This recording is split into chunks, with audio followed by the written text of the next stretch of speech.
এই অবস্থা, তোমাদের সবাইকে সুস্থ আছে?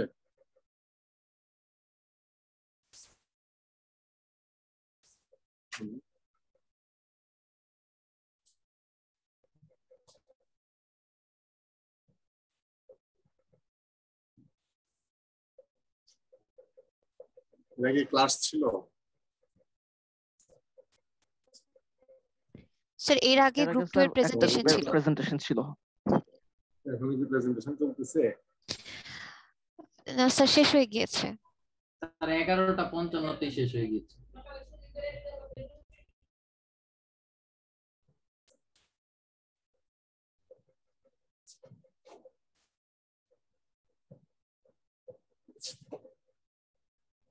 শুরু করবো?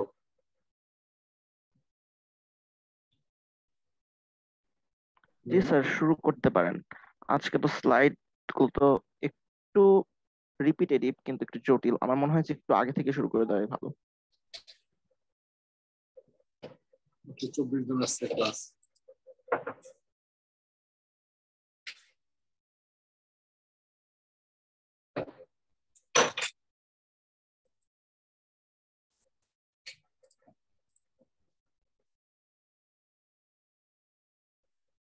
আমি তো ভাবতেছি আজকে আরো এটা শেষ করে আরেকটা লেকচার করব,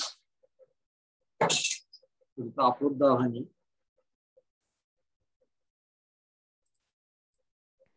আজকে তো স্যার এনডিটি। হ্যাঁ, এনডিটি শুরু।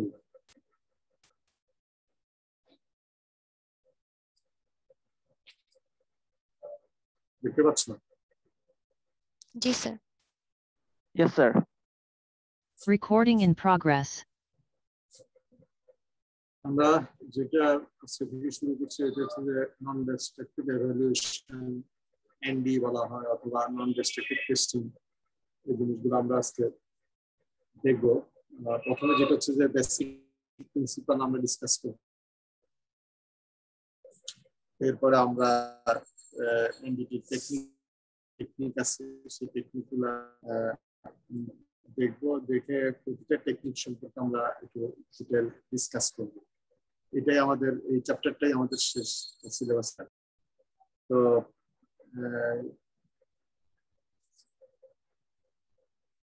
এখন দেখো যেটা আছে, আমি প্রথম স্টেপটা একটু বলে দিই। নন ডেস্ট্রাকটিভ এভালুয়েশন কি জন্য, এটা কি কেউ বলতে পারবা? বা নন ডেস্ট্রাকটিভ এভালুয়েশন বা নন ডেস্ট্রাকটিভ টেস্টিংটা কি, এটা কি বোঝায়, নাম থেকে কি বোঝায়? স্যার মানে স্যাম্পলটাকে যখন আমি ড্যামেজ করতে চাচ্ছি না, মানে এমন কোনো স্যাম্পল যদি হয় যে যেটা ডিস্ট্রয় করে ফেললে হয়তো আমার সারফেসের যে ডিফেক্টস গুলো বা ইয়াগুলো ওগুলো আমি আর পাবো না, তো সেক্ষেত্রে হয়তো নন ডিস্ট্রাকটিভ টেস্টিং দরকার হতে পারে। যেমন স্যার এর আগে আমরা রেপ্লিকা মেথড পড়েছিলাম, যে ওখানে হচ্ছে আমরা চাচ্ছিলাম যে স্যাম্পলটাকে ডিস্ট্রয় না করে তারপর কিভাবে হচ্ছে স্যাম্পলটা সিলেক্ট করা যেতে পারে এরকম ক্ষেত্রগুলোতে।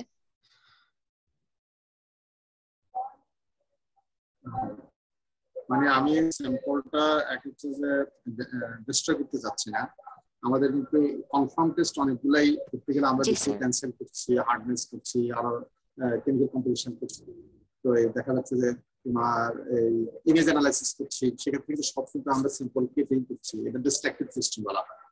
আর যখন তুমি একটা কম্পোনেন্ট একটা ম্যাটেরিয়াল ডেস্ট্রয় করতে চাচ্ছ না, এই জন্য যে এই ম্যাটেরিয়ালটা তুমি অ্যাপ্লিকেশনে ইউজ করবে, অর্থাৎ এটা ইউজ করবে, কারণ ইউজ করলে তুমি এটা ডেস্ট্রয় করে ফেলো, তাহলে আর কেমন করবে?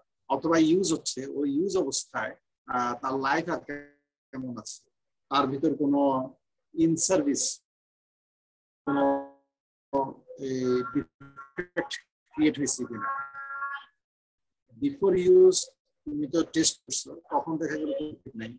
অনেক সময় ইন সার্ভিস যদি দেখা যায় যে কিছুদিন ব্যবহার করার পর 1 বছর 2 বছর 5 বছর পর তখন ডিফেক্ট ক্রিয়েট হয়, ক্যাটাস্ট্রফিক যে ফেলিউর আছে সেটা থেকে সেভ করার জন্য এটা করা হয়। এই ডিফেক্টের ইনসাইড দ্য মেটেরিয়াল হতে পারে, অথবা তুমি যদি একটা পাইপ ইউজ করো, মানে একটা প্রসেসিং হিস্ট্রি, সেই পাইপটা আস্তে আস্তে একটা লাইফ আছে, লাইফ মানে এই পাইপটা কিন্তু করোশন হতে থাকবে, এটাকে কনসিডার করে লাইফটা করা হয়। লাইফটা ধরো তুমি এই পাইপটা তুমি 10 বছর ইউজ করতে পারো, কিভাবে এটা আস্তে আস্তে করোশন হবে, তার থিকনেস কমতে থাকবে, একটা থিকনেস আসার পরে ওইখানে যে ইনসাইড যে প্রেশার থাকবে, যে ফ্লুইড বা যে জিনিস থাকবে, এটার ওই থিকনেস সেটা নিতে পারবে না, তখন এটা এক্সপ্লোশন হবে, তার আগে এটাকে চেঞ্জ করতে হবে। সরি স্যার, ডিসকানেক্টেড হয়ে গেছিলাম। হ্যাঁ, এইসব ক্ষেত্রে যেটা হচ্ছে যে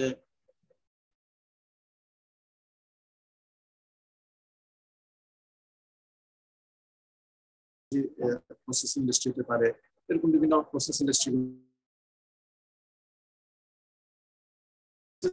সেখানে দেখা যাবে তুমি 10 বছরই তুমি লাইফ করেছ, যে 10 বছর পর্যন্ত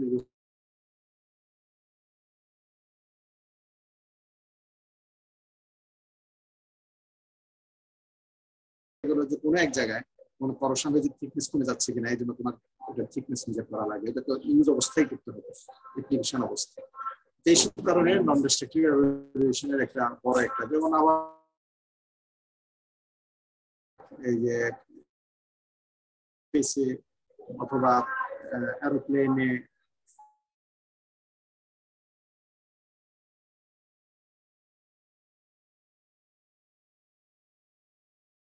অন্যান্য ডিফেক্ট তৈরি হয়েছে কিনা এগুলো করার জন্য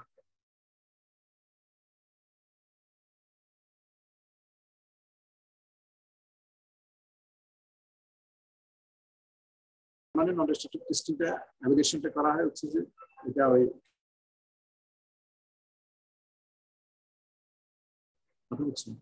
এখানে এই কথাগুলাই বলা আছে। এখন আপনার কথা আমার এর থেকে খুব কেটে কেটে আসছে, অন্যরা কি শুনতে পাচ্ছে? সবারই কেটে কেটে আসছে। নাকি নেটওয়ার্কের সমস্যা।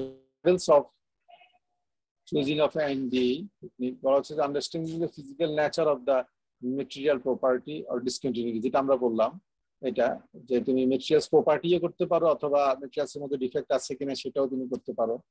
কি কি প্রপার্টি আমরা পরে, তারপর হচ্ছে understanding the underlying physical processes that govern NDA method, understanding the physical nature of the probing field with the test material, understanding available technology, economic, environmental, regulatory and other factors.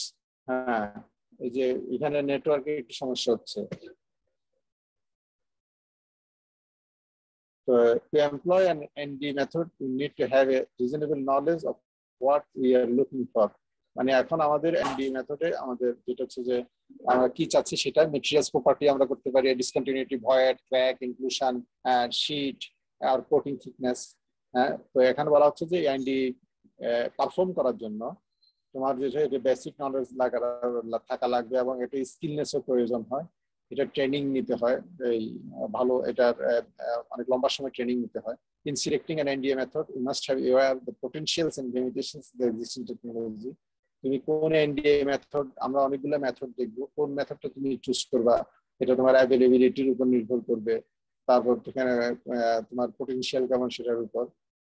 হ্যাঁ, তো তারপর finally তোমার যেটা করতে হবে যে এটা এনডিএটাতে তুমি পারফর্ম করবা, এটা কি তোমার কস্ট এফেক্টিভ হবে কিনা, তারপর তোমার এটার তোমার টাইম লিমিটেশন আছে কিনা, এগুলোর উপরও নির্ভর করবে আর কি। তো এখানে মূলত যেটা হচ্ছে যে এনডি এই মেথড গুলো বলা আছে, এটা বলা হচ্ছে যে লিকুইড পেনিট্রেন্ট। দেখো এই মেথড গুলো এনডি টেকনিকে করা যায়, liquid penetrant, ultrasound, magnetic particle, eddy current, acoustic emission, radiology. আমরা এই মেথড গুলো সম্পর্কে নেক্সট 3-4টা ক্লাসে ডিসকাস করবো। আজকে আমরা যেটা ডিসকাস করবো হচ্ছে লিকুইড পেনিট্রেন্ট। এটা এবার তোমরা বলো লিকুইড পেনিট্রেন্ট বেসিক জিনিস হচ্ছে যে, আমি একটা মূল স্লাইডে যা বক্তব্য সংক্ষেপে আমি বলে দিই, সেটা হচ্ছে যে মূলত লিকুইড পেনিট্রেন্টটা ওই ধরনের ডিফেক্ট আইডেন্টিফাই করা হয় যেগুলো সারফেসে এক্সপোজ করে, অর্থাৎ সারফেসে ওপেন থাকে, সারফেসে মানে এক কথা সারফেস ডিফেক্ট তুমি বলতে পারো। এক কথা এটা সারফেস যদি ক্র্যাক থেকে থাকে, কোনো ফ্ল থেকে থাকে, এটা ইনসাইড দা স্যাম্পল এটা লিকুইড পেনিট্রেন্ট টেকনিকে করা যায় না।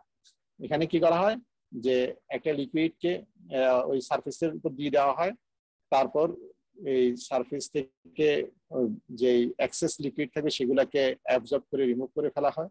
রিমুভ করার পরে এরপরে কিছু ডেভেলপার দেওয়া হয়, দিলে তখন ওই লিকুইডটা ওই ডেভেলপারের সাথে করে তারপর কালার শো করবে, একটা কন্ট্রাস্ট ক্রিয়েট করবে। এই কন্ট্রাস্টের ফলে তুমি বুঝতে পারবা যে এখানে ফ্ল আছে কিনা।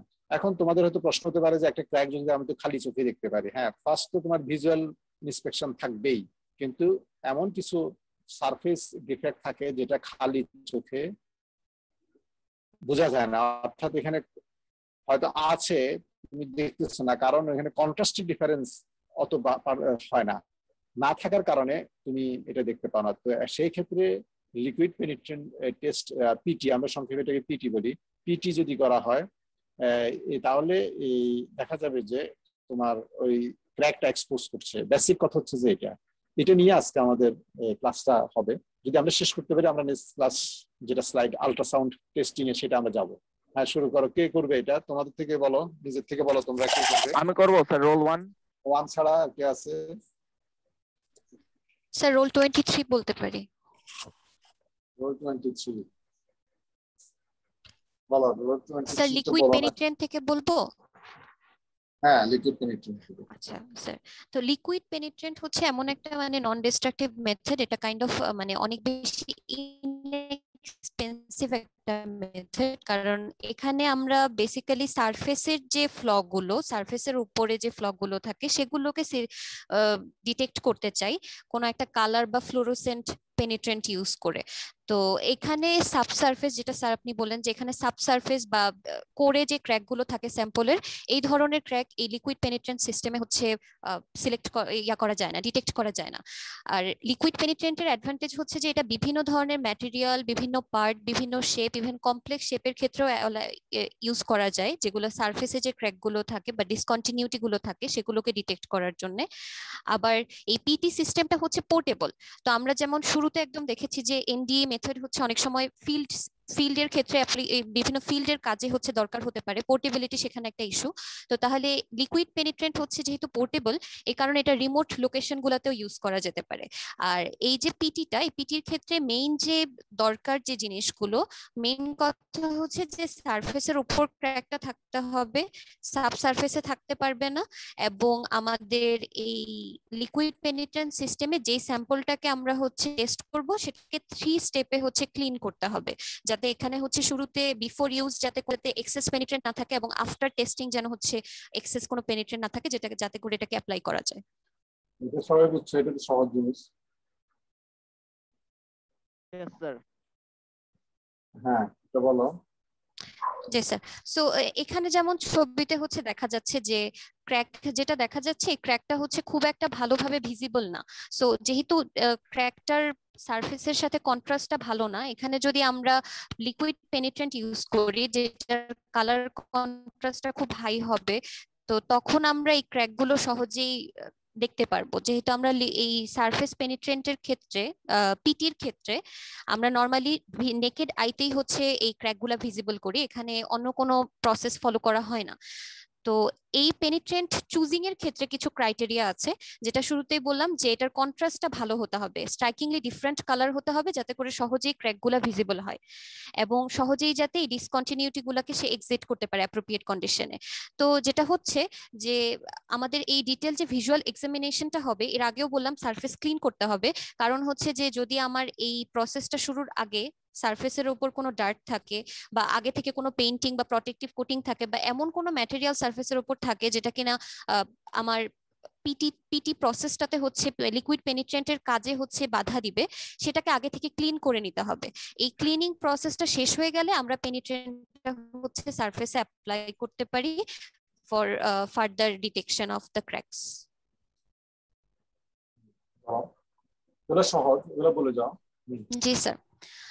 সো স্যার আমাদের হচ্ছে প্রসিডিওরের কি ধরনের প্রসিডিওর আমরা সিলেক্ট করব, এটা ডিপেন্ড করে হচ্ছে আমাদের পেনিট্রেন্ট কি ধরনের হবে, ডুয়েল টাইমটা কি হবে। এখন একটু বলে নেই যে ডুয়েল টাইম হচ্ছে আমাদের পেনিট্রেন্টটা যে ডিসকন্টিনিউটিটা সিলেক্ট করতে মানে ডিটেক্ট করতে চাচ্ছি, সেই ডিসকন্টিনিউটিটা অ্যাবজর্ভ করতে কতক্ষণ সময় নেবে লিকুইড পেনিট্রেন্টটাকে, সেটাকে বলা হয় ডুয়েল টাইম।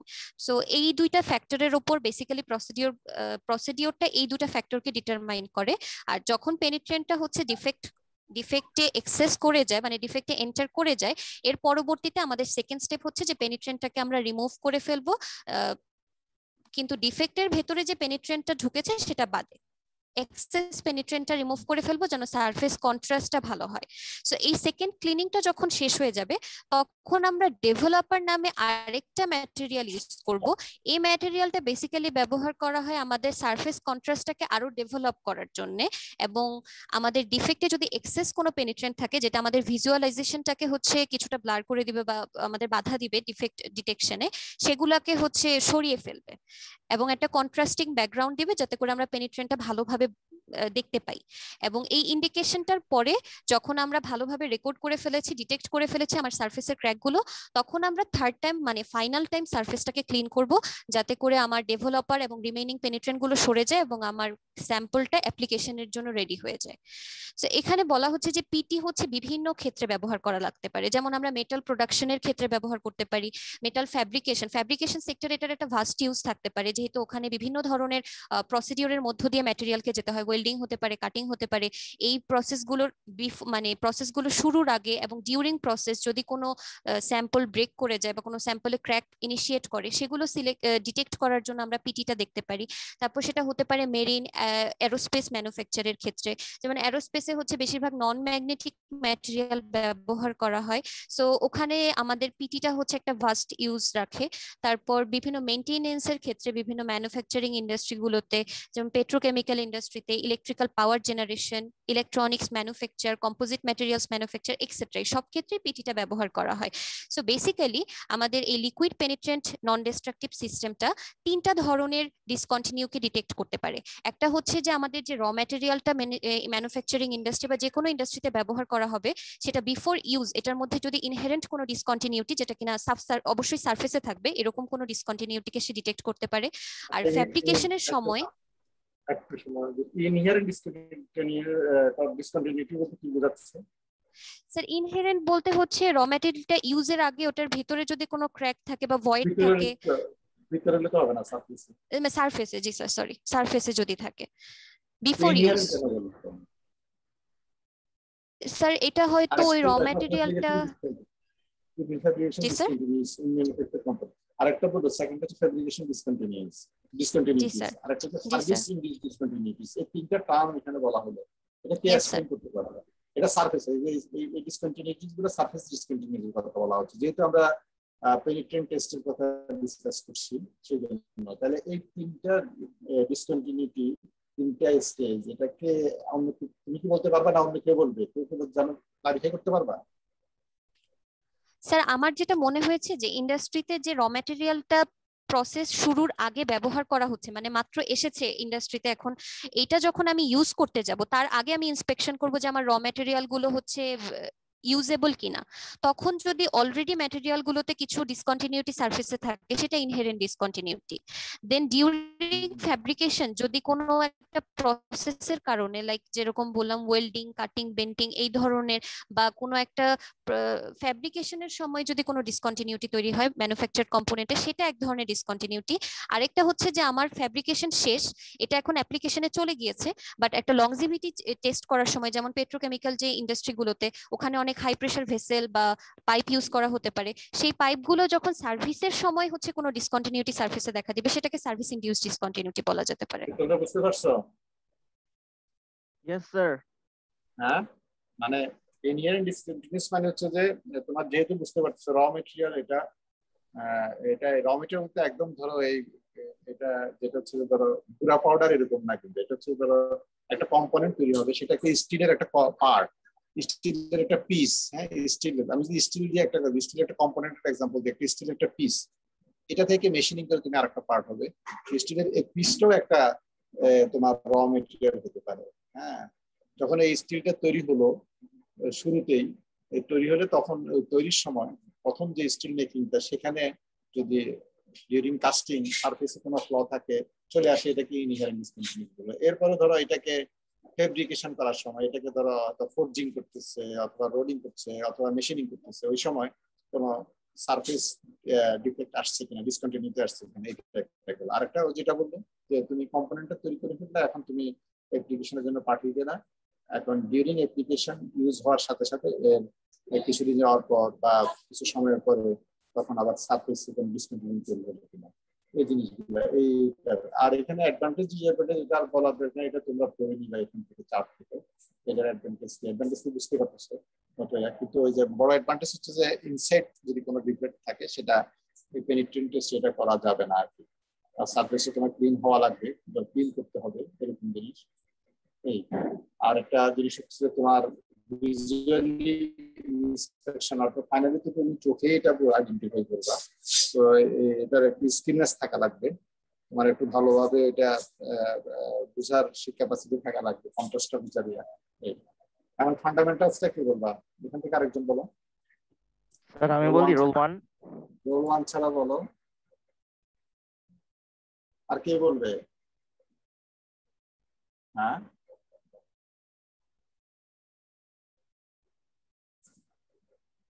আর কেউ বলবা না?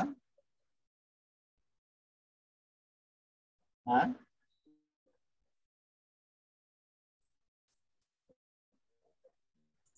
রোল 5 বলবে, বলবা না কেউ?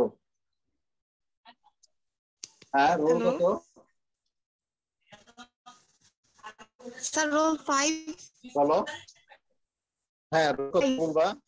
5। বলো রোল 5 বলো। আচ্ছা স্যার রোল বলো, 5 roll 5 আমার বলো। 5।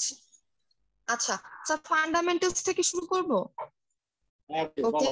তো হচ্ছে বেসিক প্রিন্সিপাল যেটা মানে পেনিট্রেন্ট টেস্টিং এর জন্য, সেখানে হচ্ছে ফ্লুইডের ফ্লো, তারপর হচ্ছে ওর সারফেস টেনশন, এই মানে জিনিসগুলো, ক্যাপিলারিটি, আর হচ্ছে ডুয়েল টাইমটা কত সেটা, আর ইলুমিনেশন এন্ড ডিটেকশন এটার উপর ডিপেন্ড করে। স্যার উপরে যেগুলো বললাম এগুলো তো সবই হচ্ছে যে ফ্লুইডের বিভিন্ন টাইপের প্রপার্টিজ, এগুলোর উপর ডিপেন্ড করে। বলো। আচ্ছা নেক্সট পেজ। আচ্ছা দেন হচ্ছে যে টেকনিক গুলা ইউজ করা হয় এই পেনিট্রেন্ট টেস্টিং এর জন্য, সেগুলো হচ্ছে যে বিভিন্ন টাইপের টেকনিক বের হইলেও এটার মোটামুটি বেসিকটা সেমই।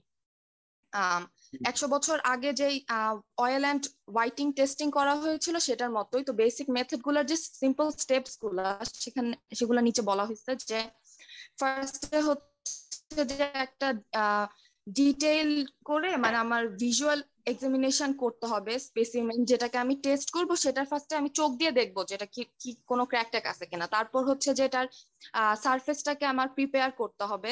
তারপর থার্ড স্টেপ হচ্ছে যে আমার টেম্পারেচারটা ভেরিফাই করতে হবে, আমার স্পেসিমেনের টেম্পারেচারটা কিরকম, আবার হচ্ছে আমার পেনিট্রেন্ট ম্যাটেরিয়ালটা টেম্পারেচার কিরকম।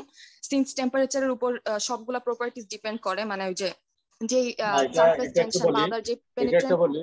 এটা বলি যদি তোমার স্পেসিমেন টেম্পারেচার যদি খুব হাই থাকে, লিকুইড পেনিট্রেন্ট যদি যেটা ইউজ করতে হবে সেটা যদি ওইটাতে যদি ভোলাটাইল হয়, এটা যদি রিঅ্যাকশন করে দেয়, কথা বলছো না, সেই জন্য তোমার স্পেসিমেন টেম্পারেচারটা তোমার ডিটেক্ট করতে হবে। তার সাথে তুমি যে পেনিট্রেন্ট ইউজ করবা তার এই ওই ভোলাটাইল বা তার এভাপোরেশন টেম্পারেচার যেটা বা সাস্টেনেবল ডিগ্রেডেশন টেম্পারেচার, এটা তোমার ইনফরমেশন ম্যাচ করাইতে হবে। তারপর যাও। ওকে, তারপর হচ্ছে যে পেনিট্রেন্টটাকে অ্যাপ্লাই করতে হবে স্পেসিমেনের সারফেসে। তারপর হচ্ছে যে ফিফথ হচ্ছে যে ডুয়েল টাইম, মানে আমি কতক্ষণ ধরে এটাকে ওই সারফেসের উপর রাখবো, মানে time for penetrant to be drawn into the defect, মানে ডিফেক্টের ভিতরে তো পেনিট্রেন্টটাকে ঢুকতে হবে ক্যাপিলারি যে ফোর্সটা সেটার মাধ্যমে, সেটার জন্য একটা টাইম দিতে হবে। তারপর 6 হচ্ছে যে উপরে যে এক্সেস পেনিট্রেন্ট গুলা থাকবে স্পেসিমেনের সারফেসে সেগুলোকে রিমুভ করতে হবে। 7th হচ্ছে যে একটা ডেভেলপার অ্যাপ্লাই করতে হবে এটার উপর, যেন হচ্ছে যে পেনিট্রেন্ট গুলা হচ্ছে যে ড্র করে ডিসকন্টিনিউ, মানে from the discontinuities to the surface and to the visual indication, মানে হচ্ছে যে এটা যেন ডিসকন্টিনিউটিতে ভিতরে যেন ঢুকে। তারপর হচ্ছে যে আমি উপরেও যেন হচ্ছে উপরে দেখতে পারি এই লাইনটা যে কোন জায়গা দিয়ে ঢুকছে। আর 8 হচ্ছে যে locating and interpreting the indications, মানে ওই ইন্ডিকেশন গুলো আমার লাস্টে ফাইনালি মানে ভিজুয়ালি আমার লোকেট করতে হবে। হ্যাঁ এটা সবাই বুঝছো বেসিক মেথডটা, এখানে একটু ডিটেইল বলে দিব। সব লিকুইড পেনিট্রেন্ট টেস্টে এই মেথডগুলো এই স্টেপগুলো ফলো করা হয়। এখানে তোমার এটা বলো, স্কিমেটিকটা দেখলে তোমাদের আরো ক্লিয়ার হবে। চলো। ওকে, তো হচ্ছে উপরের যে ছবিটা দেখা যাচ্ছে ওখানে তো বুঝতে পারতেছি যে টেস্টিং এর 5টার মতো ছবি দেওয়া আছে। ফার্স্টে হচ্ছে যে পেনিট্রেন্টটা অ্যাপ্লাই করা হয়েছে, এর জন্য উপরে হালকা একটা লেয়ারের মতো দেখা যাচ্ছে। সেকেন্ড ছবিটাতে ক্লিন সারফেসের উপরে, তো ওখানে ক্র্যাকটাও দেখা যাচ্ছে। তো সেকেন্ড ছবিটাতে দেখতেছি যে ডুয়েল টাইমের সাথে সাথে হচ্ছে যে পেনিট্রেন্টটা মানে ক্র্যাকের ভিতরে মানে হাফ ওয়ে পর্যন্ত গেছে ডিফেক্টের ভিতরে। তারপর সি নাম্বার ছবিটাতে দেখা যাচ্ছে যে উপরে যে এক্সেস পেনিট্রেন্টটা ছিল সেটা রিমুভ করা হয়ে গেছে, মানে উপরে এখন আর ওই যে এক্সট্রা লেয়ারটা দেখা যাচ্ছে না। ডি নাম্বারে হচ্ছে ডেভেলপার উপরে সারফেসে দেওয়া হয়েছে যেন হচ্ছে ওই যে পেনিট্রেন্টটা যে ভিতরে গেছে ওটার জন্য আমরা ইন্ডিকেশন একটা দেখতে পারি। আর ই নাম্বারে দেখানো হচ্ছে যে অবজারভেশনের সময় আর কি দেখা যাবে যে ওই মানে ডেভেলপারটা ওই পেনিট্রেন্টটাকে হচ্ছে হালকা করে একটু টেনে নেবে, যার কারণে আমি তখন আবার দেখতে পারবো, মানে ইন্ডিকেশনটা বোঝা যাবে যে কোন জায়গায় ক্র্যাকটা আছে। তারপর হচ্ছে যে ক্লিনিং তো হবে, মানে ওই যে সারফেসের ক্লিনিং। আর থার্ড হচ্ছে যে টাইপস অফ পেনিট্রেন্ট। এখানে একটু থামো, এখানে যেটা বলছিলাম, এখানে তো সব জিনিস সহজ। এখানে ডেভেলপারটা একটা নতুন জিনিস। ডেভেলপার কেন প্রয়োজন হয়? তুমি যখন লিকুইড পেনিট্রেন্টটা দিবা, তারপর যখন এটাকে ক্লিন করলে তখন দেখা যাবে যে ক্লিনিং এর সময় যে তোমার ক্র্যাকের মধ্যে যে পেনিট্রেন্টটা গিয়েছিল, হ্যাঁ, সেটা আবার দেখা যাবে যে তুমি ক্লিনিং এর সময় আবার এটা অ্যাবজর্ব হয়ে যাচ্ছে, অর্থাৎ সারফেসে পুরা নেই, এটা একটু ভিতরের দিকে পড়ে গেছে, সারফেস লেভেলে যেগুলো সেগুলো অ্যাবজর্ব হয়ে গেছে। এখন তুমি এটা খালি চোখে আর দেখবে না দেখার কারণ তখন এখানে ডেভেলপার ইউজ করা হয়। এই ডেভেলপারের কাজ হচ্ছে তখন সে লিকুইডটাকে আবার অ্যাবজর্ব করবে, অর্থাৎ ফ্ল থেকে উপরে দিকে উঠে নিয়ে আসবে। যখনই অ্যাবজর্ব করবে তখন এটা সারফেসে এক্সপোজ হয়ে যাবে। তখন এই লিকুইড এসে এই ডেভেলপার এবং এই লিকুইডের কালার ভিতরে কন্ট্রাস্ট ক্রিয়েট করবে। সেই কন্ট্রাস্টের কারণে তুমি বুঝতে পারবে যে এখানে একটা ফ্ল আছে। বুঝতে পারছো? ডেভেলপারের কাজ হচ্ছে যে এটা। এরপরে ক্লিনিংটা বেশি বলার দরকার নেই। ক্লিনিং যেটাতে সারফেসটা তুমি রাস থাকলে আরো বিভিন্ন জিনিস থাকলে এটাকে তুমি ক্লিন করে ফেলবা। টাইপস অফ পেনিট্রেন্ট ইম্পর্টেন্ট, এটা বলতে থাকবে। ওকে, তাহলে হচ্ছে যে একটা ভালো পেনিট্রেন্টের মানে হচ্ছে টু মেজর ক্লাসিফিকেশনস এর মধ্যে তো আছে হচ্ছে ফ্লোরোসেন্ট পেনিট্রেন্ট, যেটা হচ্ছে যে মানে ব্রাইট দেখা যাবে আর কি, মানে লাইটার হবে। আর সেকেন্ড টাইপটা হচ্ছে যে ভিজিবল অর ডাই পেনিট্রেন্ট, যেটা হচ্ছে যে কালারের একটা কন্ট্রাস্ট করবে, মানে এটা ডাই গুলো হচ্ছে বিভিন্ন কালারের হতে পারে, ওরকম টাইপের একটা। আর হচ্ছে যে গুড পেনিট্রেন্টের জন্য দুইটা বেসিক ফাংশন। জি স্যার। একটা হচ্ছে যে highly visible medium that acts as a discontinuity indicator, মানে হচ্ছে যে আমার মিডিয়ামটা হচ্ছে যে অনেক ভালো মতো দেখা যাইতে হবে, যেন হচ্ছে যে আমি ওটা থেকে বুঝতে পারি যে কোন জায়গাতে আমার ডিসকন্টিনিউয়াস হচ্ছে। যেমন স্যার বললেন যে একটা কন্ট্রাস্ট ক্রিয়েট করতে হবে, হয়তো এটা ব্রাইটনেস এর কন্ট্রাস্ট হতে পারে অথবা কালারের কন্ট্রাস্ট, এইটাই হচ্ছে ওই ডিসকন্টিনিউটিটা। তো একটা মিডিয়াম থাকতে হবে ওরকম। আর সেকেন্ড হচ্ছে যে a fluid carrier that distributes the indicator over the material surface and into the discontinuity depths, মানে হচ্ছে যে একটা মানে একটা ফ্লুইড ক্যারিয়ার হতে হবে, মানে যেন ফ্লুইড হলে তো হচ্ছে যে ওটা ম্যাটেরিয়ালের সারফেসের মধ্যে ভালোভাবে ডিস্ট্রিবিউট হয়ে যাবে। আর হচ্ছে যে মানে ওটার ডেপথের ব্যাপারটা হচ্ছে মানে ম্যাটার করবে আর কি, যে ডিসকন্টিনিউটি ডেপথে এটা ভালো মতো ছড়ায় যেতে পারবে। ফ্লুইড না হলে তো এটা পসিবল হবে না। ফ্লুইড ক্যারিয়ারটা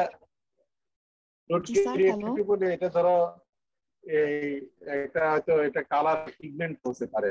শোনো, পেনিট্রেন্ট একটা পিগমেন্ট হতে পারে। এখন পিগমেন্ট তো এটা ধরো পাউডার ফর্মে থাকতে পারে, ডেন্স ফর্মে থাকতে পারে। তো এটাকে ফ্লুইডের সাথে মিশানো হয়, মিশায় তখন এই ফ্লুইড যে ফ্লুইডের সাথে মিশানো তখন এটা ফ্লুইড ক্যারিয়ার বলে। একটা কালার কিছু পাউডার থাকবে, এই পাউডারটা পাউডার ফর্মে আছে, এই অবস্থায় যেটা যাবে না। এখন তুমি যে এটাকে লিকুইডের সাথে মিক্স করে দাও, তাহলে ওই লিকুইডটাকে ফ্লুইড ক্যারিয়ার বলা হচ্ছে। ওই লিকুইড ক্যারিয়ার এটার সাথে ডিস্ট্রিবিউটেড হয়ে তখন এটা একটা, তখন এই জিনিসটা এখানে টাইপসের মধ্যে যেটা আছে ফ্লোরোসেন্ট পেনিট্রেন্স এবং ভিজিবল অর ডাই পেনিট্রেন্স যে কথাগুলো আসছে। হ্যাঁ, এরপরে বলো স্যার। কি হ্যাঁ, স্লাইড চেঞ্জ হয়েছে। তারপর হচ্ছে আরো কিছু ক্লাসিফিকেশন করা হয়েছে মানে ফার্দার ওটার পরে, মানে হচ্ছে যে টু দ্য টেকনিক অফ পেনিট্রেন্ট রিমুভালের ব্যাপারের উপর ডিপেন্ড করে, যে ওয়াটার ওয়াশেবল মানে এটা পানি দিয়েই খালি ওয়াশ করা যেতে পারে। তারপর হচ্ছে লাইপোফিলিক পস্টেমুলিসিফাইড মানে হচ্ছে যে অয়েল বেস, যেটা মানে হচ্ছে আমরা তো জানি যে লাইপো মানে হচ্ছে অয়েল, আর ফিলিক মানে হচ্ছে যেটা লাইক করে অয়েলকে। তো এটা হচ্ছে যে আমার অয়েল দিয়ে এটাকে সরাতে পারি আমরা। তারপর হচ্ছে সলভেন্ট ওয়াইপ, মানে জাস্ট সলভেন্ট দিয়ে হচ্ছে এটাকে ওয়াইপ করলে চলে যাবে। আর হচ্ছে যে হাইড্রোফিলিক মালসিফাইড মানে হচ্ছে যেটা ওয়াটার বেসড, মানে হাইড্রোফিলিক মানে তো হচ্ছে ওয়াটারকে বেশি লাইক করে। তো হচ্ছে উপরে যখন আমি ওয়াটার দিয়ে মুছতে যাব তখন হচ্ছে যে এটা ক্লিন হয়ে যাবে। মানে হচ্ছে পেনিট্রেন্টটা হচ্ছে যে মানে কি দিয়ে কিভাবে এটা রিমুভ করা যাবে, এক্সট্রা যে পেনিট্রেন্টটা থাকে একটা আমরা একটা স্টেপে দেখেছিলাম যে উপরের এক্সেস পেনিট্রেন্টটা রিমুভাল করতে হয়। তো ওটার উপর ডিপেন্ড করে আবার 4টা ভাগে ভাগ। তো একটা হচ্ছে ওয়াটার ওয়াশেবল, আর একটা হাইড্রোফিলিক। মানে হাইড্রোফিলিক যে জাস্ট ওয়াটারই ওয়াশ হবে ওরকম না, হচ্ছে এটা পোলার টাইপের কিছু হতে পারে। সলভেন্ট ওয়াইপ দিয়েও করা যেতে পারে। তো ভিতরে হচ্ছে যে এই চার্টে এখানে বলা মানে 2টা টাইপের জন্য, যে ফ্লোরোসেন্ট ডাই এর জন্য হচ্ছে এগুলা বলা আছে, আবার হচ্ছে যে কালার কন্ট্রাস্টের জন্য যে ভিজিবল ডাই সেটার জন্য হচ্ছে এই 4টা টাইপের মধ্যে বলা আছে যে কোন কোন টাইপ আছে। তো ফ্লোরোসেন্ট ডাই এর মধ্যে হচ্ছে 4টা প্রসেসই ইউজ করা যেতে পারে, মানে ইয়াটা রিমুভ করার জন্য, যে ওয়াটার ওয়াশেবল, লাইপোফিলিক অথবা হাইড্রোফিলিক অথবা সলভেন্ট রিমুভাল মেথড ইউজ করা যেতে পারে। কিন্তু ভিজিবল ডাইয়ের জন্য ওয়াটার ওয়াশেবল আর সলভেন্ট রিমুভাল মেথডটা ইউজ করা যেতে পারে অনলি, আর বাকি 2টা মেথড ইউজ করা যায় না। তারপর হচ্ছে যে ভিজিবল ডাই অথবা কালার কন্ট্রাস্ট পেনিট্রেন্টস আর ইন্সপেক্টেড আন্ডার নর্মাল লাইটিং, শুধু নর্মাল লাইটিং এ। কিন্তু ফ্লোরোসেন্ট পেনিট্রেন্ট গুলা হচ্ছে যে আমাদের ইন্সপেক্ট করার জন্য স্পেশাল আলট্রাভায়োলেট লাইট লাগে, অথবা হচ্ছে যে ব্ল্যাক লাইট, যার ওয়েভলেন্থ হচ্ছে যে 320 থেকে 400 ন্যানোমিটার হবে। মানে লাইটের সোর্সের ইয়াটা দেওয়া আছে এখানে, যে ওয়েভলেন্থটা কত হবে। তো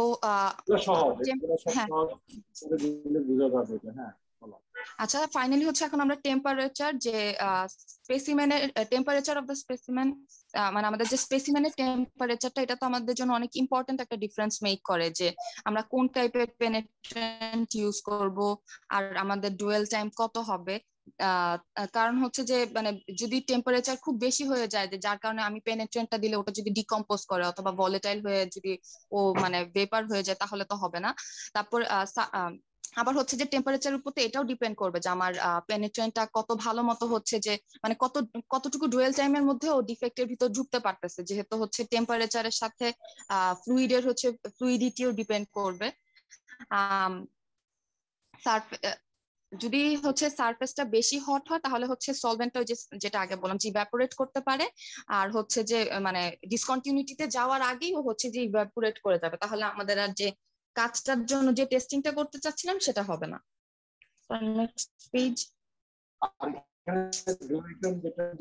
যেটা তো আগে বলা হয়েছে, এটা আর এখানে বলা হবে না, আরেকটু বিস্তারিত এখানে বলছে এটা এটা কিভাবে রিমুভ করা হয়, যেটা আগেই বলা ক্লাসিফিকেশন গুলোতে চলে গেছে, তাই না? এর আগে 4টা ক্লাসিফিকেশন করলো না, সেখানে ওখানে এগুলো ছিল। হ্যাঁ সেটা এরপরে বলো এটা। আচ্ছা, তারপর হচ্ছে যে কি কি টাইপের ডেভেলপার থাকে সেটার ব্যাপারে, যে ডেভেলপারের হচ্ছে 2টা টাইপের কাজ আছে। যে ও হচ্ছে একটা বটলার হিসেবে অ্যাক্ট করে, যেন হচ্ছে যে ওই যে পেনিট্রেন্টটা থাকে সেটা তো হচ্ছে ডিফেক্টের ভিতরে চলে যায়, সেটাকে হচ্ছে ড্র করে আবার উপরে আনতেছে, মানে হচ্ছে টেনে উপরে আনতেছে সারফেসে, যেন হচ্ছে আমরা বেশি ভিতরে ঢুকে গেলে তো আমরা দেখতে পারবো না সারফেস থেকে যে পেনিট্রেন্টটা কোন জায়গাতে আছে। তো হচ্ছে যে ও এটা উপরে উঠায় আমাদেরকে ইন্ডিকেট করার জন্য একটা ওয়ে খুঁজে দিবে। তো হচ্ছে যে আর সেকেন্ড কাজটা হচ্ছে যে spreads the penetrant over the surface, মানে সারফেসের উপরে পেনিট্রেন্টটাকে ভালো মতো স্প্রেড করে দিবে, আর হচ্ছে যে ইন্ডিকেশনটা যে আমার থাকবে সেটা ভিজিবিলিটি বাড়ায় দিবে। তার মানে হচ্ছে যে একটু ড্র করার পর ওইটাকে আরেকটু ছড়ায়ও দিবে, সো দ্যাট হচ্ছে যে মানে বেশি চিকন যদি হয় লাইনটা তাহলে তো আমরা আবার আমাদের নর্মাল চোখে দেখতে একটু সমস্যা হতে পারে, এই জন্য একটু ছড়াই দিলে তখন ওই লাইনটা মানে ইন্ডিকেশনটা দেখতে আরেকটু বেশি ভিজিবল হয়। তো হচ্ছে এই 2টা কাজ হচ্ছে ওর মেইনলি ডেভেলপারের। এখন হচ্ছে যে ডেভেলপারের প্রাইমারি ইনগ্রেডিয়েন্টটা হচ্ছে একটা পাউডার টাইপের, যেটার কাজটা হচ্ছে যে মানে visible which is to make the visible location of the flaws, মানে হচ্ছে যে ফ্লসটা কোন জায়গায় সেটার একটা মানে জায়গাটা হচ্ছে করা, মানে ভিজিবল করা, মানে মেইন যে ইনগ্রেডিয়েন্ট সেটা পাউডার। পাউডার, হ্যাঁ এটা হচ্ছে মিল্ক। হ্যাঁ এটা ওই লিকুইড না, এটা পাউডার ফর্মে। হ্যাঁ পাউডার ফর্মে থাকে। তো পাউডার এই পাউডারটাই হচ্ছে যে পেনিট্রেন্টটাকে হচ্ছে ওই যে ডিফেক্টটা থাকে বা ফ্লটা থাকে সেটা থেকে ড্র করে আনে। ওইটা হচ্ছে যে কম্বিনেশনের মাধ্যমে মানে একটা কম্বিনেশন থাকে যে অ্যাবজর্পশন করতে পারে, যেখানে হচ্ছে যে পেনিট্রেন্টটা হচ্ছে পাউডার পার্টিকেলের প্রতি অ্যাট্রাক্টেড হয়, তারপর হচ্ছে চলে আসে। অথবা হচ্ছে আর হচ্ছে অ্যাডজর্পশন, মানে শুধু একটা মেথডেই যে করে এটা না, দুইটার কম্বিনেশনে হয়, যে অ্যাবজর্পশন প্লাস অ্যাডজর্পশন। অ্যাবজর্পশনে তো হচ্ছে যে পেনিট্রেন্ট গুলা ওই পাউডার পার্টিকেলের প্রতি মানে অ্যাট্রাক্টেড হয়ে চলে আসে উপরে। আর অ্যাডজর্পশনের ক্ষেত্রে হচ্ছে যে the penetrant adheres to the surface of the particles, মানে ওই পার্টিকেলের সারফেসের প্রতি ওরা হচ্ছে যে অ্যাট্রাক্টেড হয়। একটাতে জাস্ট ডাইরেক্টলি পার্টিকেলের প্রতি অ্যাট্রাক্টেড, একটা হচ্ছে ওই পার্টিকেলের সারফেসের প্রতি অ্যাট্রাক্টেড হয়। তারপর হচ্ছে যে ডেভেলপার হচ্ছে যে একটা হাই কন্ট্রাস্টের ব্যাকগ্রাউন্ড প্রোভাইড করে, যেন হচ্ছে যে আমরা আমাদের মানে ওই যে পেনিট্রেন্টটা উপরে চলে আসছে, মানে ডিফেক্টটা কোন জায়গায় সেটা দেখতে ভিজিবিলিটিটা যেন আমাদের কাছে বেটার হয় বা আরো একটু ইজি হয়। ডেভেলপারদের যে ক্লাসিফাই করা হয়েছে, মানে এটা তাদের ক্যারিয়ারের মেকানিজমের উপর ডিপেন্ড করে, যে ক্যারিয়ারটা কোন মেকানিজমে হচ্ছে কাজটা করতেছে। তাদের এই কাজগুলো উপরে তো আমরা বলছি যে ডেভেলপারের কাজ দুইটা কাজ, তো ওই কাজগুলা কোন কোন মানে মেথডে করতেছে সেটার উপর ডিপেন্ড করে ওদের ভাগ করা হয়েছে। 4টা ভাগ এখানে লেখা, যে ড্রাই পাউডারস মানে হচ্ছে যে পাউডার গুলা ড্রাই হবে। সেকেন্ড আরেকটা হতে পারে হচ্ছে ওয়াটার সলিউবল, আবার ওয়াটার সাসপেন্ডেবল হতে পারে, অথবা সলভেন্ট সাসপেন্ডেবল হতে পারে। তো ড্রাই পাউডার মানে একদমই টোটালি ড্রাই পাউডার, আর ওয়াটার সলিউবল হতে পারে, এরকম 4টা টাইপ। এক্সামিনেশন এন্ড ইন্টারপ্রিটেশন, মানে আমরা কিভাবে বুঝবো এবার এই টেকনিকটা। তো হচ্ছে এটার জন্য একটা স্কিল আর এক্সপিরিয়েন্সের দরকার আছে, যে আমাদের বুঝতে হবে প্রসেসটা কি, তারপর হচ্ছে যে কি টাইপের ডিফেক্ট থাকতে পারে, অলসো হচ্ছে যে কোনটা ফলস ইন্ডিকেশন সেটাও আমাদের বুঝতে হবে। এটার জন্য এক্সপিরিয়েন্সটা মেইনলি দরকার আর স্কিল। আর হচ্ছে যে ফটোগ্রাফিক্যালি এটার রেকর্ডটা রাখতে হয়, কারণ এছাড়া তো আর কোনো ওয়ে নেই। তো হচ্ছে উপরে ছবি তুললে তখন বোঝা যাবে যে কোন কোন জায়গায় ইন্ডিকেশন গুলো ছিল। তো এখানে একটা ছবিতে দেখানো হয়েছে যে এখানে হালকা একটা দাগের মতো দেখা যাচ্ছে, এই দাগটাই হচ্ছে যে ওই পেনিট্রেন্টের ইয়াটা, মানে যে জায়গায় ক্র্যাকটা আছে সেটা বোঝা যাচ্ছে, এটা একটা ওয়েল্ডিং পিসের মধ্যে দেখানো। তো ফাইনাল ক্লিনিং দেওয়া আছে এখানে, যে যখন হচ্ছে যে আমাদের টেস্টটা কমপ্লিট তখন স্পেসিমেনটাকে হচ্ছে যে ক্লিন করে ফেলতে হবে, যেন উপরে হচ্ছে যে উপরে কোনো পেনিট্রেন্ট মেটেরিয়াল যদি থাকে সেটা ক্লিন করতে হবে সারফেস থেকে, কারণ এছাড়া নাহলে ওটাতে হচ্ছে যে আরো মানে অন্য রকমের ইয়া হতে পারে, আরো ডিফেক্ট ফর্ম করতে পারে। আবার হচ্ছে যে যে ক্রেভিস গুলাতে অথবা ক্র্যাকের ভিতরেও যেটুকু আছে ওটুকু একটু ক্লিন করে ফেললেই বেটার। আর তারপর হচ্ছে যে এখানে এখানে এখানে একটু বলি, মানে এখানে যেটা বলা হচ্ছে তোমার এই লিকুইড পেনিট্রেন্ট টেস্ট করার পরে এটা তোমার ভালোভাবে ক্লিন করে ফেলতে হবে। যদি ক্লিন না করো তাহলে এখানে যদি থেকে যায়, দেখা যাবে যে এটা পরবর্তীতে আবার যদি তুমি এটা অ্যাপ্লিকেশনে ইউজ করো, অনেক সময় দেখা যায় যে সারফেসে কিছু ক্র্যাক থাকলে এই ক্র্যাক এক্সটেন্ড হিসাবে আসে অনেক সময়। আবার ওই ক্র্যাকটা অত বেশি সিগনিফিকেন্ট না আর কি, ইউজ করতে পারবেন, ট্রেনগুলো থেকে যায়, তখন দেখা যাবে যে এটার অ্যাপ্লিকেশনে প্রবলেম হতে পারে, করপশন হতে পারে, সেই জন্য এগুলোকে রিমুভ করে ফেলতে হবে। আর এক্সটেন্স এন্ড স্ট্যান্ডার্ডস, এখানে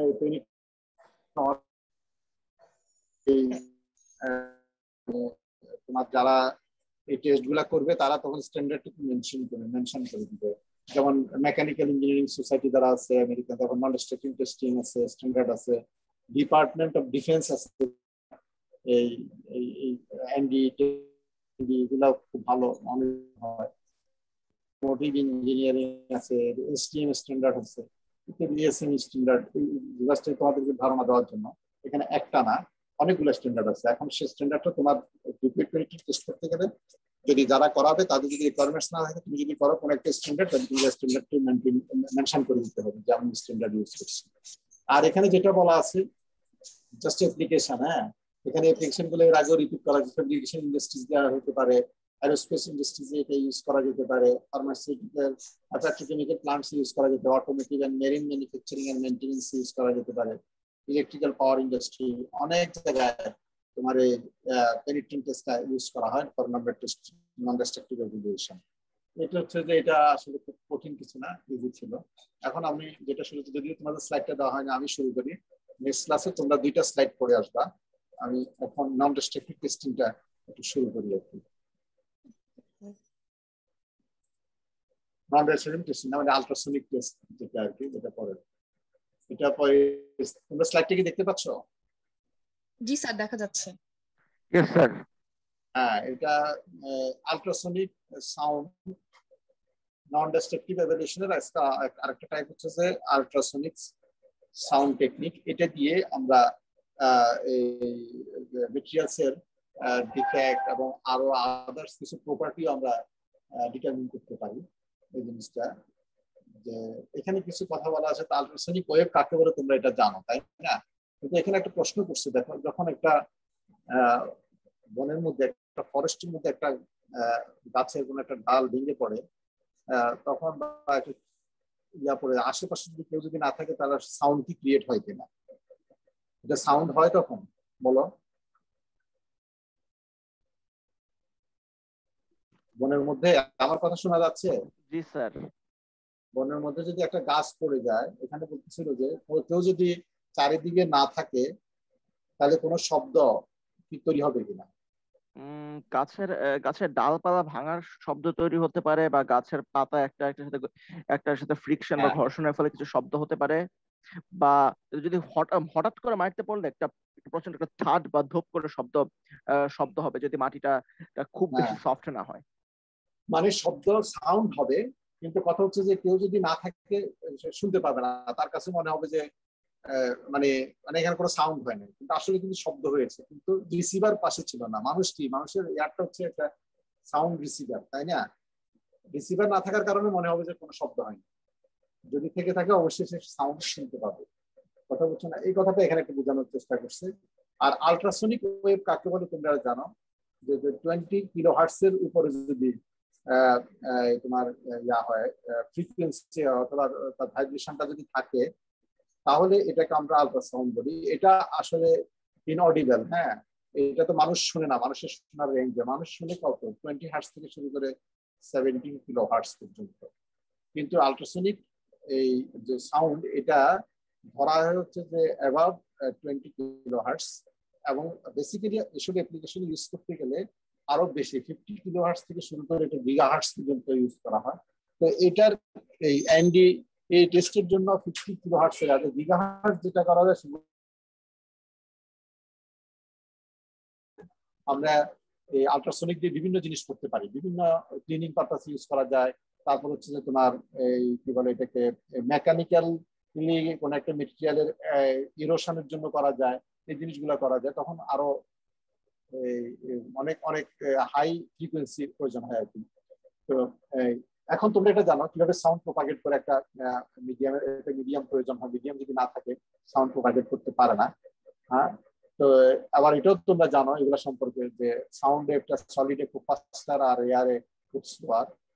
হ্যাঁ, তো এখানে যেটা বলা হচ্ছে যে আমরা যে এনডি টেস্ট করব, এটাতে মূলত হচ্ছে যে সলিড মেটেরিয়ালস এর মধ্যে দিয়ে। তো অতএব এখানে এই আল্ট্রাসোনিক টেস্টের মাধ্যমে ওয়াইড রেঞ্জ অফ মেটেরিয়ালস তুমি টেস্ট করতে পারো। এবং কি কি টেস্ট করতে পারো, তুমি মেটেরিয়াল কম্পোজিশন ডিটারমিন করতে পারো আল্ট্রাসোনিক এই ওয়েব আল্ট্রাসোনিক টেস্টিং মেথডে। স্ট্রাকচার করতে পারো, তারপর ইলাস্টিক প্রপার্টিস করতে পারো, ডেনসিটি করতে পারো, জিওমেট্রি করতে পারো। এটা হচ্ছে তোমার মেটেরিয়ালস প্রপার্টি। আর মেটেরিয়ালস প্রপার্টির বাইরে তুমি যদি কোনো ডিফেক্ট করতে চাও, সেই ডিফেক্টটা তুমি করতে পারবা। যেমন ফ্ল যদি থাকে, এর আগে আমরা বলছি যে পেনিট্রেন্ট টেস্টে সারফেস ডিফেক্টটা করা হয়, কিন্তু এই আল্ট্রাসোনিক টেস্টে তুমি ইনসাইড কোনো ফ্ল, ইনক্লুশন যদি থেকে থাকে বা পোরোসিটি থেকে থাকে, সেটা তুমি ডিটারমিন করতে পারো, এবং সেটার পজিশন তুমি লোকেট করতে পারো, সাইজ, শেপ, এগুলোও তুমি বের করতে পারো। কথা কি বুঝছো? এটা কিভাবে হয়? বেসিক কনসেপ্টটা হচ্ছে যে তুমি যখন এই ধরো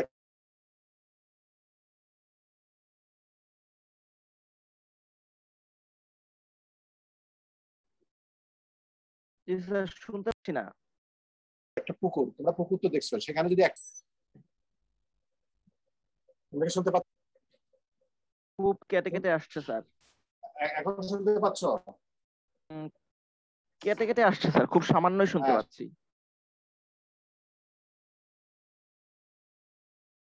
কল একটা ছিল। তো শোনো, তো যেটা বলছিলাম যে তোমরা যদি একটা ধরো একটা পুকুরে কোনো নাই, ঢেউ নাই, এই যদি একটা পুকুরের মাঝখানে যদি একটা তুমি ঢিল ছুড়ো কি হবে? তখন ওই ঢিল ছুড়াতে না।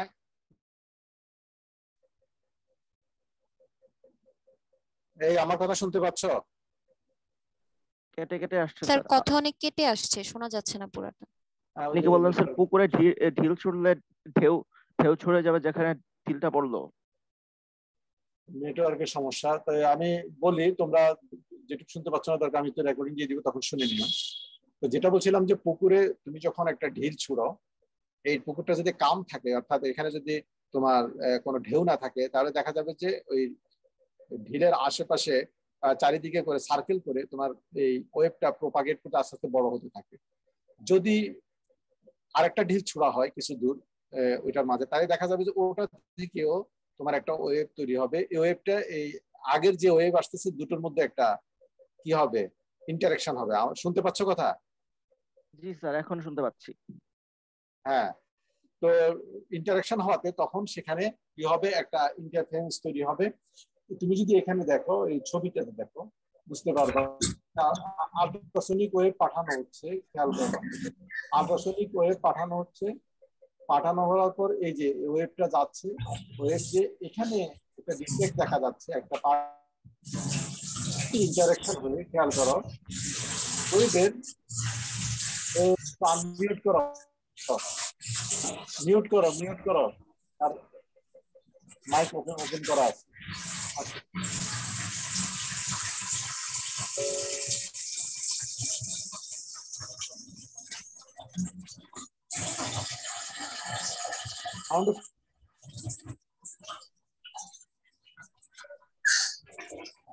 প্রবাবলি রোল 6 এর মাইক বোধহয় অন। রোল 6 মাইক মিউট করো।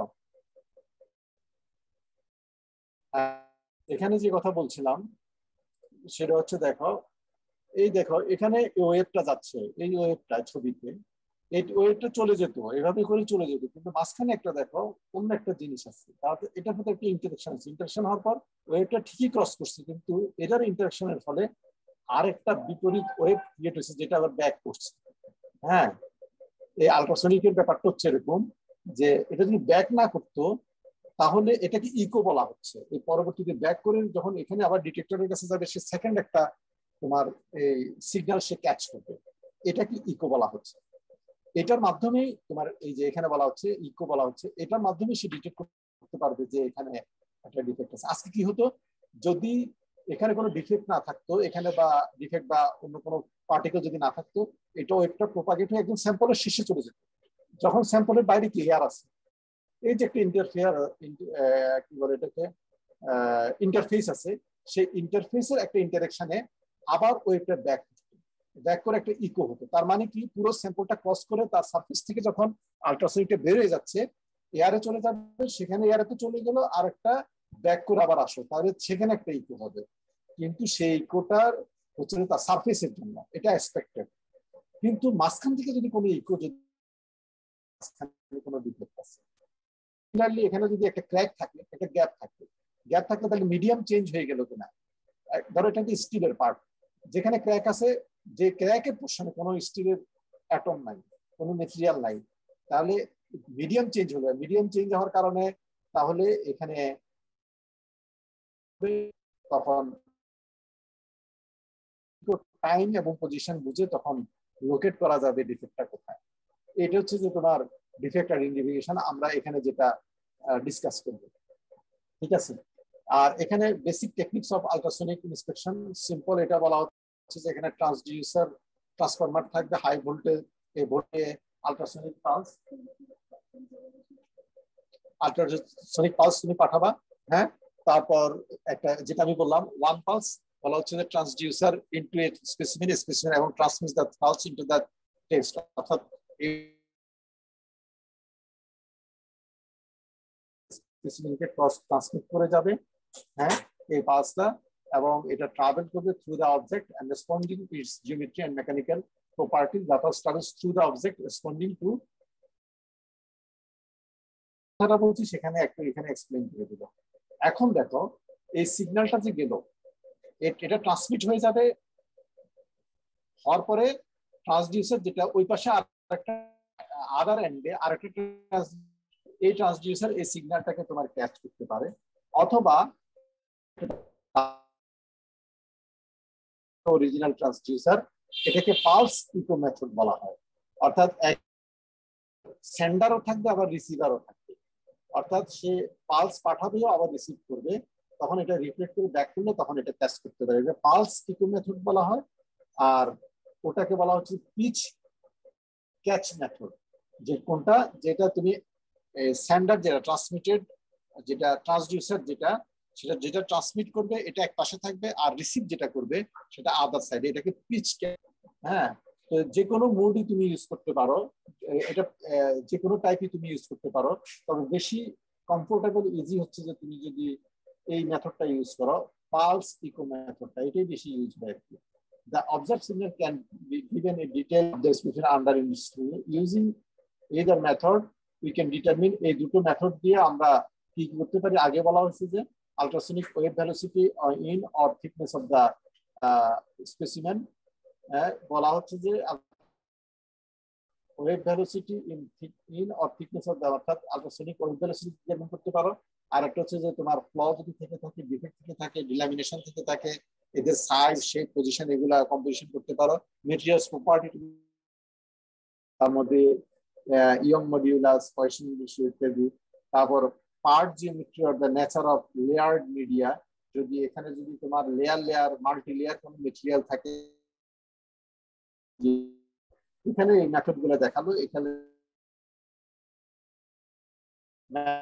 স্যাম্পল এদিক দিয়ে তুমি পাঠানোর ফলে তোমার এদিকে যে ক্যাচ যেটা তোমার এদিকে যখন পাস করে যাচ্ছে তখন এটা রিসিভ করবে। আর এটা হচ্ছে যে পালস ইকো, যেটা একই ডিটেক্টর তোমার পাঠাবেও আর একটা হচ্ছে রিসিভও করবে, তাই না? এটা রিসিভার আবার ট্রান্সমিটার দুটাই, প্রথম ট্রান্সমিট করবে, এরপরে যখন বললাম একটা পাস হবে, কিন্তু এখানে একটা ফ্ল আছে, এটা আবার একটা ইকো হবে, সেই ইকোটাকে সে ক্যাচ করবে। এই দুটো মেথড বলা হলো।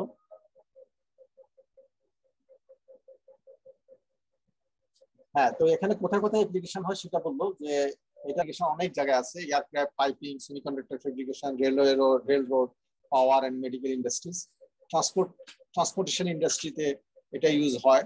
তারপর রোটার্স অফ মিলিটারি হেলিকপ্টার্স ইত্যাদি হয়। তারপর হচ্ছে যে এরপরে হচ্ছে তোমার ultrasonic can also be detected ice formation on aircraft wings, যখন ওভারনাইট এটাকে পার্কিং এ রাখা হয়, যদি খুব ঠান্ডা হয় তাহলে তোমার আইস কি পরিমাণে জমছে সেটা তুমি আল্ট্রাসনিক টেস্টিং করে সেটাকে আইসটাকে ডিআইস করে নিতে হয় টেক অফ করার আগে।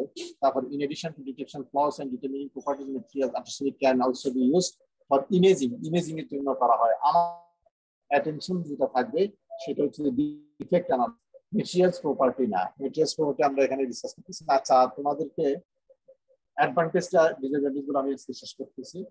যে আল্ট্রাসনিক এর যে অ্যাডভান্টেজ সেটা হচ্ছে ultrasonic ND is a very flexible and robust technique. এটা only two NDA methods can reveal সাবস্টেন্সের, মানে এই তোমার সাবসারফেস ফ্লো গুলা আল্ট্রাসনিক এবং এক্স-রে মেথডে খুব ভালোভাবে করা যায়। তবে ফ্রেন্ডলি, কারণ এক্স-রে তো তোমার একটা রিস্ক থাকে, এখানে তা নাই। আল্ট্রাসনিক মেথড কিন্তু আসলে কন্ট্যাক্টিভটাই বেশি ইউজ হয়, এবং এটা তুমি কমপ্লেক্স একটা প্রোব দিয়ে তুমি করতে পারো। যদি প্রোবটাকে তুমি কমপ্লেক্স ফর্ম মেটাল পর্যন্ত তুমি করতে পারো। আর ডিসঅ্যাডভান্টেজ কি, রিকোয়ার হাইলি এক্সপেরিয়েন্স টেকনিশিয়ান। এটা হাইলি এক্সপেরিয়েন্স না হলে এটা করা সম্ভব হবে না, অর্থাৎ এটা করতে পারবে না। এটার জন্য তোমার ভালো একটা ট্রেনিং হওয়া লাগবে, এবং সে অলরেডি ইঞ্জিনিয়ার হওয়া লাগবে, নর্মাল বা অথবা সায়েন্স ব্যাকগ্রাউন্ড হওয়া লাগবে। Non-contacting test method exists. In the majority of the cases, the transducer must be in contact with object. মানে একটা কন্ট্যাক্ট থাকবে, এই কন্ট্যাক্টটাকে কন্টিনিউয়াস করার জন্য ওয়াটার অথবা জেল কাপলিং করা হয়। Ultrasonic typically cannot reveal planar. আচ্ছা, বলা হচ্ছে যে তুমি সেটা যদি যে পালস পাঠাচ্ছ, সে পালসে প্যারালাল যদি হয়, প্লেনার টাইপ হয়, তখন এই ক্র্যাকটাকে সে ডিটেক্ট করতে পারবে না।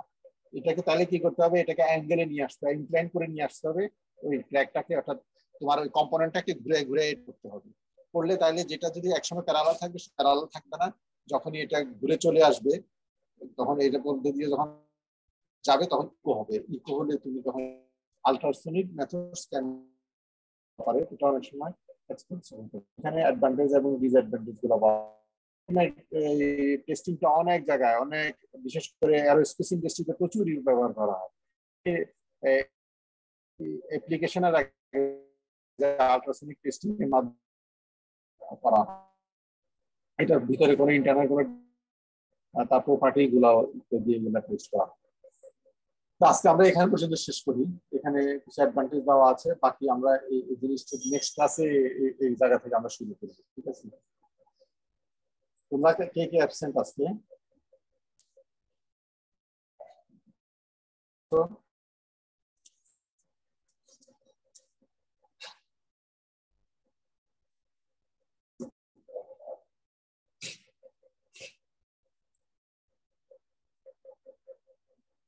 Recording stopped. কে কে অ্যাবসেন্ট আছেন? 2 3 4 নাই আজকে, হ্যাঁ 4 অ্যাবসেন্ট। আমি বলে যাচ্ছি 7 কি পার্মানেন্ট অ্যাবসেন্ট? 7 জি স্যার। বলবা পার্মানেন্ট অ্যাবসেন্ট যেটা সেটা বলবা।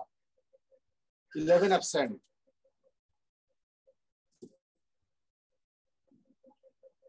14 আছে। 14 কি পার্মানেন্ট? 14 পার্মানেন্ট। 14 18 তো আছে। 18 অ্যাবসেন্ট।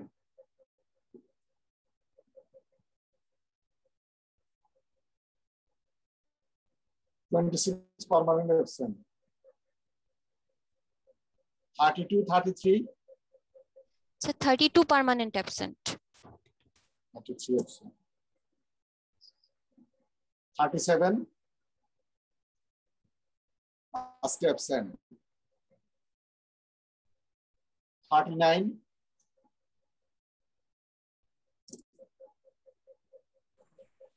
43 43 পার্মানেন্ট। 39 ভ্যাকসিন দিতে গেছে স্যার। 44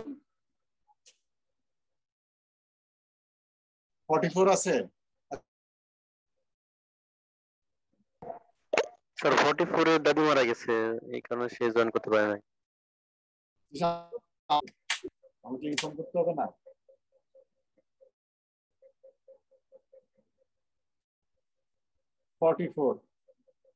তারপর গেল